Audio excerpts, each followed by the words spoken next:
Hello everyone, তোমরা সবাই কেমন আছো? আশা করি খুব ভালো আছো। আমিও খুব ভালো আছি। আজকে আমি একটা অন্য রকমের ভিডিও নিয়ে চলে এসেছি। এটা হচ্ছে আমার লক্ষ্মীর ভার। এটা আমি তাও চৈত্র মাসের চড়ক মেলা থেকে কিনেছিলাম। এটা অনেক দিন ধরে ঘরে পড়েছিল। ডিজাইনটা একটু অন্যরকম লাগছিল। যেহেতু আমি ডিজাইন পারি, তাই আমি ভাবছিলাম যে আমি এটাকে অন্যরকমভাবে ফুটিয়ে তুলব। তাই আমি এটা নিয়ে বসে পড়ি।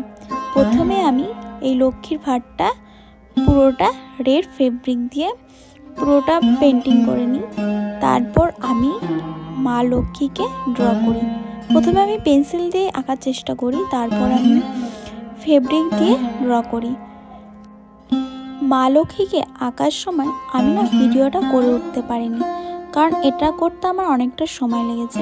সবটা তো আর ভিডিও করা হয়ে উঠতে পারে না, তাই আমি যেটুকুনি পেরেছি সেটুকুনি তোমাদের কাছে তুলে ধরেছি।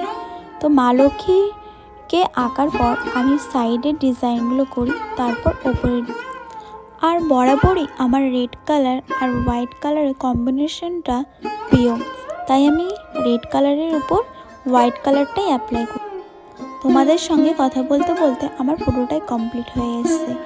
তোমাদের ফাইনাল লুকটা কেমন লাগলো আমাকে অবশ্যই জানিও। আর like, comment, share and subscribe করতে ভুলে যেও না। আজ এই পর্যন্তই। দেখা হবে নতুন আরও একটা ভিডিও নিয়ে। টাটা।